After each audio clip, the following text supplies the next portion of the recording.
تو چاہے جو مرضی کر. میں ایک بات ہر وقت کہتا ہوں بھائی، چاہے ہم جو مرضی کریں، ہم نماز پڑھیں نہ پڑھیں، ہم گناہ کریں چاہے نیکی کریں، ہم چاہے لوگوں کا حق ماریں چاہے ان کا حق ان تک پہنچائیں، جو مرضی کریں، ایک دن ایسا آئے گا کہ تو بے بس چارپائی پہ پڑا ہوگا اور تیری حالت یوں ہوگی کہ تو اپنے کپڑے بھی نہیں اتار سکے گا، تیرے کپڑے بھی لوگ اتاریں گے. ایسا ہوگا کہ تو اپنے آپ کو غسل بھی نہیں دے سکے گا، اپنے اوپر پانی بھی نہیں ڈال سکے گا، وہ بھی تیرے اوپر بندے ڈالیں گے، تو اٹھ بھی نہیں سکے گا. سنے گا سب کی لیکن بول نہیں سکے گا. قیامت کے روز پھر اللہ رب العزت ہر ایک چیز کو، ہماری زبان کے علاوہ ہر ایک چیز کو اللہ رب العزت زبان دے دے گا، وہ بولنے کے قابل ہو جائے گی، اس کو قوت گویائی عطا کی جائے گی. ہاتھ بولیں گے باری تعالیٰ اس نے ہمیشہ ہمیں غلط سائڈ پہ استعمال کیا تھا.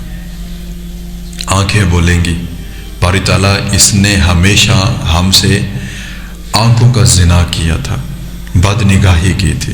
کان بولیں گے کہ باری تعالیٰ اس نے ہمیشہ ہمارے ذریعے اس نے ہمیشہ غلط باتیں سنی، گانے سنے، فلمیں ڈرامے دیکھے، اس نے غیبتیں کی.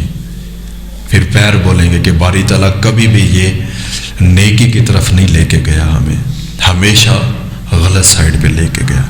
پھر پیٹ بولے گا کہ باری تعالیٰ اس نے کبھی بھی مجھے حلال کا لقمہ نہیں کھلایا تھا، اس نے جب بھی کھلایا حرام کھلایا.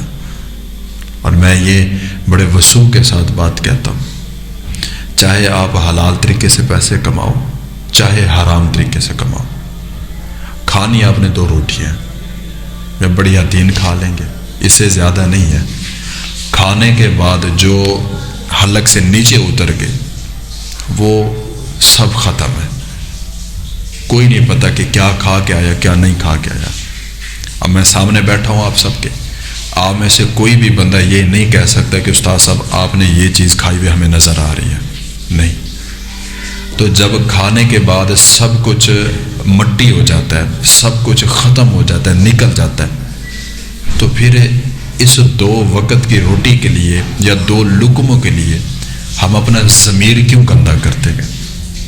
ہم ان 2 لقموں کے لیے اللہ کی طرف سے دیا ہوا رزق حلال حرام کیوں کرتے ہیں؟ ہم ان دو وقت کی روٹی کے لیے قسم کھا کر، جھوٹ بول کر، ملاوٹ کر کے غلط چیزیں کیوں بیچتے ہیں؟ یہ سب ختم ہو جائے گا.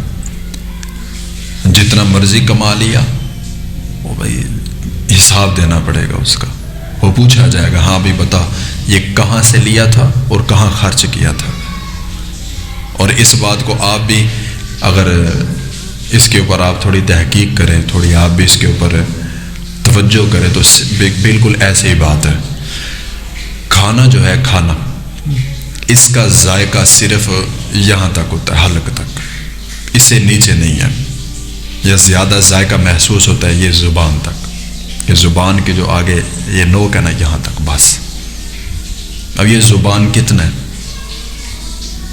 2 ٹانگی کی بھی نہیں، 1 انچ کی بھی نہیں. اب اس چھوٹے سے زبان کے ٹکڑے کے لذت کے لیے ہم نے اپنا ضمیر بھی گندا کیا ہوا ہے. اسی زبان کی لذت کو پورا کرنے کے لیے ہم نے حلال رزق کو حرام کیا ہوا ہے. اسی لذت کو پورا کرنے کے لیے ہم نے اپنے غریب بہن بھائیوں کا، غریب ہمسایوں کا، رشتہ داروں کا، سب کا حق مارا ہوا ہے. بھائی یہ کیا ہے؟ یہ ہوس ہے، یہ پیسوں کا ایک لالچ ہے جس کو قرآن مجید یوں بیان کرتا ہے کہ الہاکم التکاثر.